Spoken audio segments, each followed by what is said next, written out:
Assalamu alaikum. Sabah al-khair. Thank you very much for the sound, Dr. Renal. So my talk today will be about the management of the failing renal allograft. I have no disclosures. So my agenda will be after the introduction. I'll talk about the mortality in patients with failed renal allograft returning to dialysis. Then dialysis after graft loss in terms of time of initiation and modality. Then the management of immune suppression, what to do with patients who are failing their transplant, and end up with transplant nephrectomy in terms of outcome, and surgical versus embolization, which one is better. So to start with, this is a really highly controversial topic. The evidence is scarce, and this is a recent data review article that defined a little bit what is a failing renal allograft.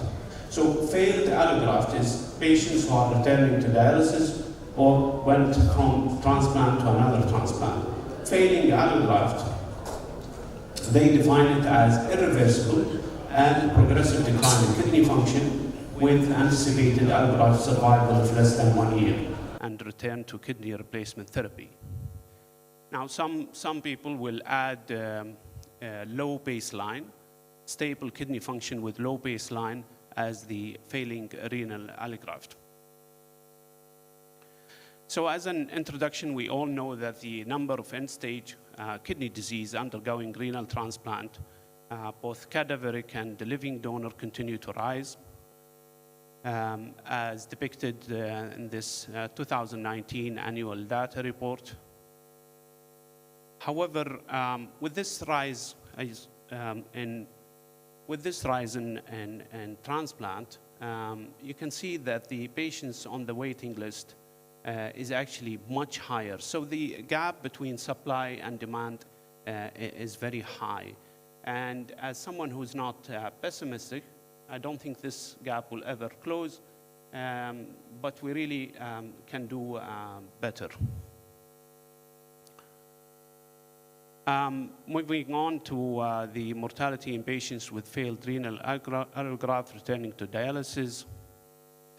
So this is a study.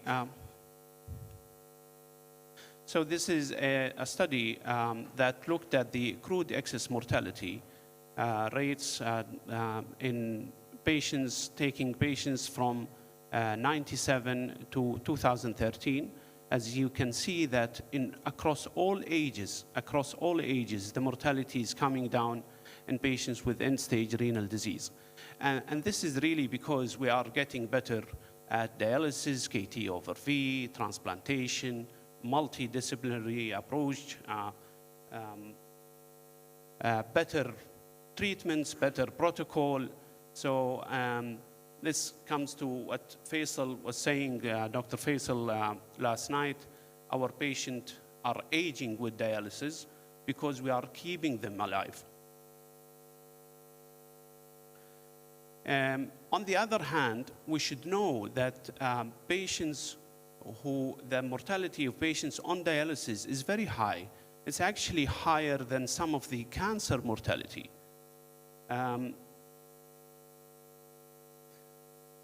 So you can see the dialysis mortality in the green on the left is actually higher than colorectal and breast cancer mortality in females, and dialysis mortality on the right in males is actually higher than colorectal and prostate cancer mortality. So it's a serious thing. I won't go much over this. This is a landmark study by Wolf that have set transplantation as the best treatment options for patients with end-stage renal disease. And you can see the dotted line are the patients on the waiting list. And The black line is the patients who are transplanted.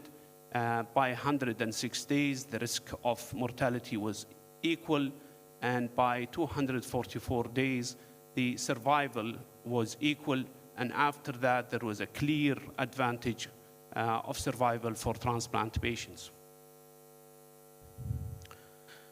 So, dialysis after graft loss.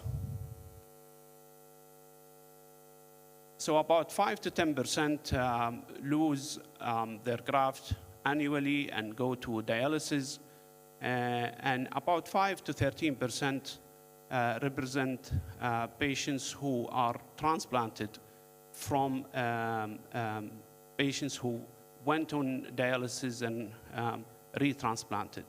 So you can see here the light blue are the transplant naive patients. The dark blue are the retransplants. So the number of retransplants is very small. Those are patients who failed their transplant and now are retransplanted. This is a study by Rao, and in this study, Rao actually compares patients who failed their transplant and went back to dialysis with patients on the waiting list. And you can see that the mortality right after losing your graft and going to dialysis is very high and comes down with time. The hazard ratio is 1.78. The x-axis is number of days reaching to 1 year. So the highest mortality is right after losing your graft and going back to dialysis. He then continues to do this analysis for 5 years. The red dots are the patients who lost their graft, went back to dialysis, and you can see that the hazard ratio is still high with 1.25. So going back to dialysis from a transplant carries a high mortality. This table compares patients' mortality on transplant with patient mortality if you lose your graft and go to dialysis. And you can see that the overall mortality for patients who are losing their graft going back to dialysis is 3 times higher than patients on transplant. Cardiovascular mortality 7 times higher, infectious mortality 5 times higher, not so much the malignancy.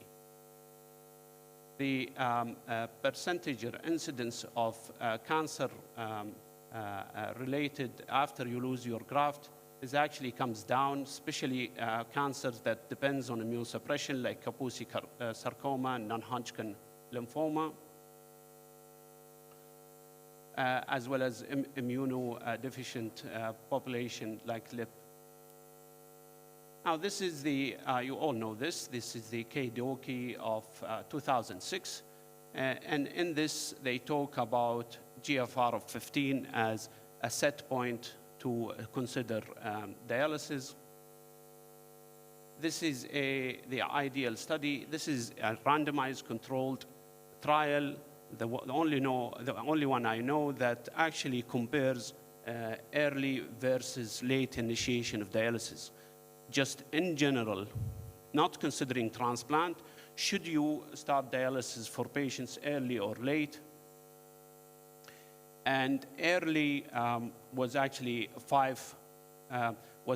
10 to 14 GFR, late 5 to 7, and this is 800 patients, and the primary outcome was death from any cause. There was no difference between the two groups, no difference between early versus start dialysis. Now, in both groups, there was about 3% of patients who lost their graft and went back to dialysis in both groups.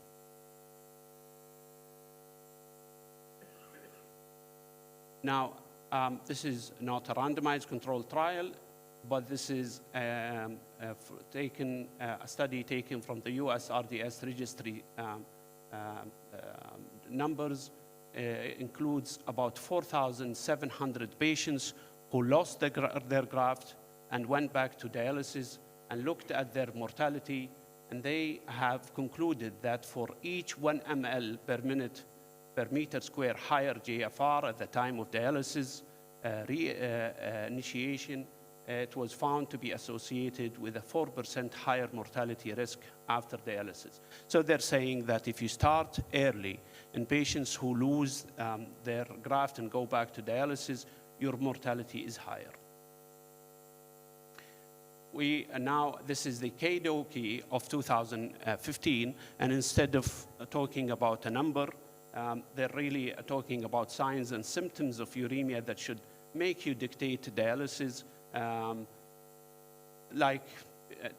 signs and symptoms of uremia, the protein energy wasting, or the volume overload that you cannot control with medical therapy. It's more signs and symptoms rather than a certain number. If you lose your graft and go back to dialysis, do you start them on PD? Do you start them on hemodialysis? And this is a compilation of 6 studies that showed no difference in both groups. This is also taken from the Canadian Organ Replacement Registry, 2,000 patients divided into hemodialysis versus peritoneal dialysis after losing their graft, and there was no difference in survival in both groups. We all know that the vascular access is very important.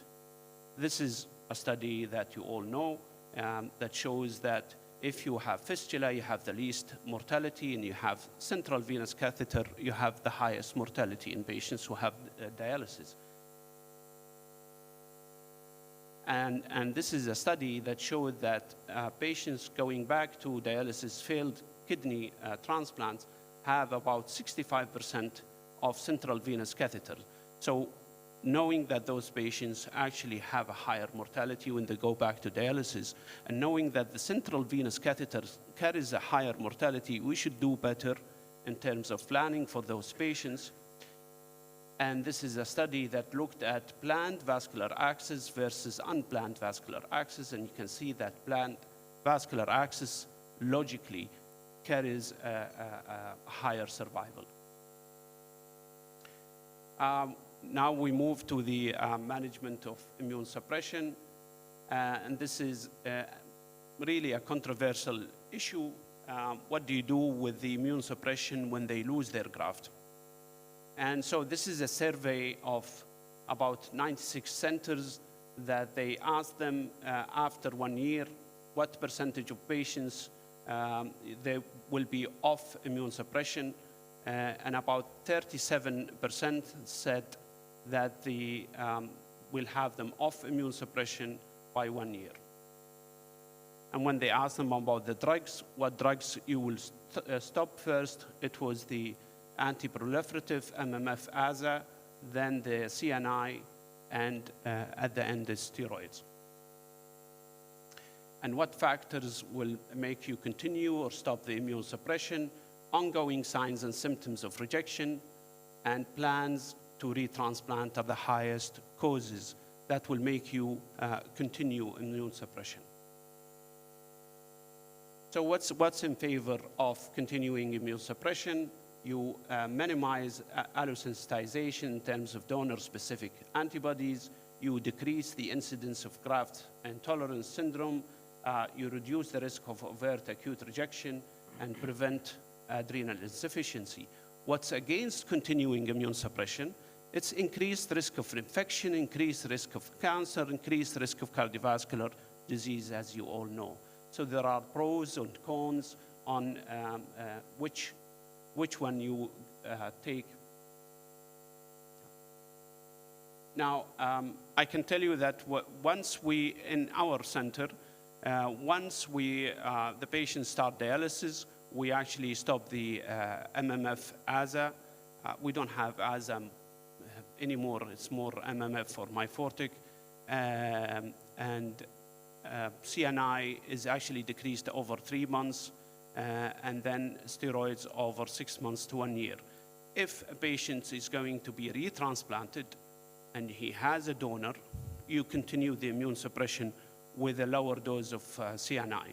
If a patient has sensitized, you prolong the immune suppression withdrawal. So depending on the patient. I'll end with transplant nephrectomy. So we all know that having residual renal function carries a, a survival benefit. So if you have residual renal function, your KT over V is better and your survival is better. And this is a reanalysis of the CANUSA study by Bargman and David Churchill. And I'll just draw your attention to the bottom here. For each 5 liters per week, per 1.73 meter increment in GFR, there was a 12% decrease in the relative risk of death. And for a 250 ml increment in urine volume, there was a 36% decrease in the relative risk of death. So having residual function carries a survival benefit. And this actually pertains to whether you keep the graft or you remove the graft. So what's in favor of removing the graft? A failing graft is a focus of chronic inflammatory state, and it may reduce mortality as your immunosuppression can be stopped directly. What's against it? First of all, you lose this residual kidney function we were talking about. Your allosensitization will be higher. Donor-specific antibodies will be higher in those patients. So staying on the waiting list will be longer. So continuing dialysis will be longer and their mortality will be higher. And of course, surgery-related morbidity and mortality. This is the same survey, and the 2 most important points that they mentioned, about 80–85%, is that only if there are signs and symptoms of rejection, or only if the signs and symptoms of rejection fail to respond to steroids, that you will remove the graft. Otherwise, the current practice is to keep it. These are inflammatory markers, and this is the erythropoietin resistive index, the albumin and CRP compared to dialysis patients.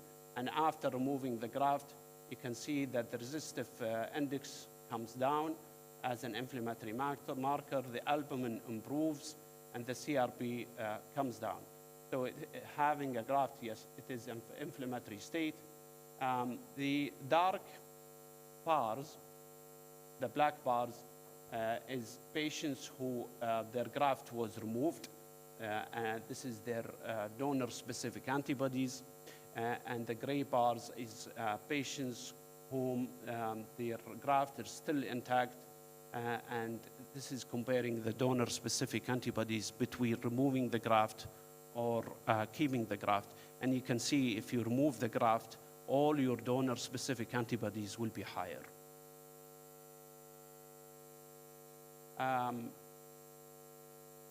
Let me skip this for the sake of time.